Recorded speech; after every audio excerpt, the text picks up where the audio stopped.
Selamat datang di channel Creator Cinema, tempat rangkum film seru, cepat, dan penuh makna. Kali ini kita akan merangkum film Karate Kid Legends tahun 2025. Langsung saja, siapkan camilanmu, duduk santai, dan mari kita mulai perjalanan sinematik kali ini. Berlatar di kota Beijing, Cina. Kisah ini menceritakan tentang seorang pemuda bernama Li Fong, murid terbaik di sekolah kungfu milik pria tua bernama Guru Han. Namun, kehidupan Li Fong berubah ketika orang tuanya harus pindah ke New York karena alasan pekerjaan. Sang ibu datang menjemputnya ke sekolah untuk segera berangkat. Awalnya, sang ibu sangat mendukung Li Fong berlatih kungfu bersama Guru Han. Tapi setelah tragedi setahun lalu yang menewaskan kakaknya dalam sebuah insiden, ibunya trauma dan tak ingin lagi melihat anaknya terlibat dalam dunia kekerasan. Dulu, kakak Li Fong memenangkan turnamen bela diri terbesar di Beijing. Namun karena pihak lawan tak terima kekalahan, mereka menyewa orang bersenjata untuk menyerang. Dalam kejadian itu, kakak Li Fong meninggal karena kehabisan darah. Sejak saat itu, ibunya menjadi sangat protektif terhadap Li Fong.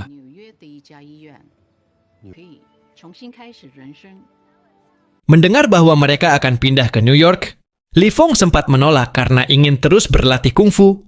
Namun akhirnya ia menuruti keputusan sang ibu yang hanya ingin keselamatan anaknya.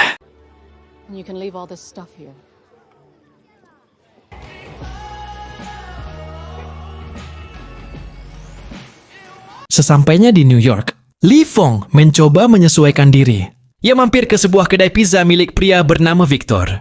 Dan di sanalah ia bertemu dengan Mia Lang, anak Victor yang cantik dan ramah. Dari sinilah awal persahabatan mereka dimulai. Keesokan harinya, hari pertama sekolah pun tiba. Li Fong harus menghadapi tantangan baru, mulai dari bahasa, lingkungan, hingga teman-teman baru. Karena belum punya siapa-siapa, hari-harinya terasa sepi dan sulit dijalani. Namun, takdir mempertemukannya kembali dengan Mia di sebuah geng.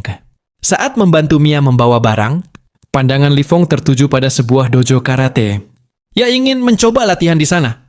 Tapi Mia langsung memperingatkan, dojo itu dikelola oleh orang bermasalah bernama Oshi. Dan bergabung ke sana hanya akan menimbulkan masalah. Benar saja, saat mereka hendak pergi, Oshi muncul dan menagih hutang ayah Mia yang belum dibayar. Guess I'm a chip off the old block then.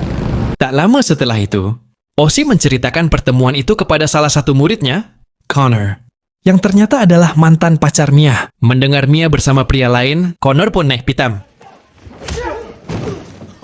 Beberapa hari kemudian, Mia mengajak Li Fong berkeliling kota. Namun, motor tua mereka mogok di tengah jalan.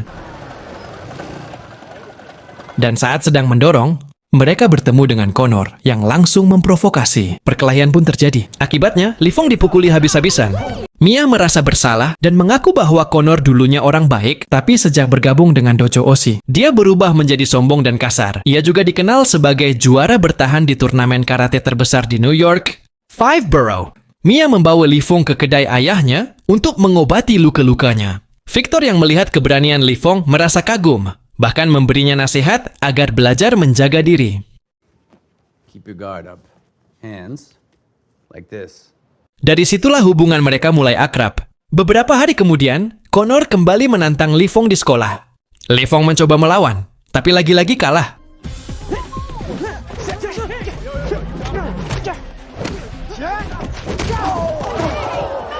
Connor mempermalukannya di depan semua orang dan menantangnya untuk bertemu di turnamen Five Borough jika ingin membalas dendam.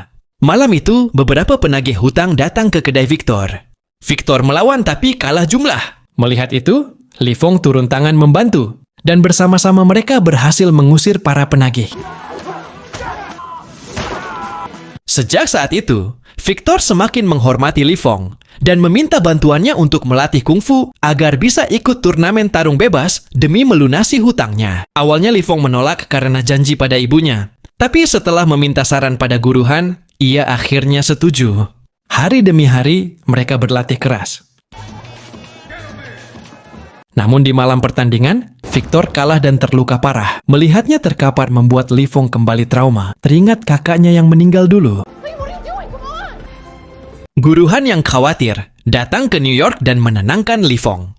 Ia mendorong muridnya untuk bangkit kembali dan mengikuti turnamen karate Five Boroughs. Guru Han bahkan meminta bantuan Daniel murid dari mendiang Master Miyagi di Jepang, agar melatih Li Fong. Latihan dilakukan di rooftop apartemen temannya Alan. Daniel datang dan bersama guru Han, mereka melatih Li Fong siang malam. Hingga akhirnya, Li Fong menguasai gaya kungfu dan karate sekaligus. Sementara itu, Connor juga berlatih keras untuk mempertahankan gelarnya. Hari pertandingan pun tiba turnamen Five Borough, ajang yang menentukan siapa petarung terbaik di New York. Satu demi satu lawan tumbang, hingga ia bertemu Connor di final. Connor bertarung agresif dan brutal. Di awal pertandingan, Li Fong gugup dan tertinggal 4 poin. Namun berkat ketenangan serta arahan dari kedua gurunya, ia mulai bangkit dan membalikkan keadaan.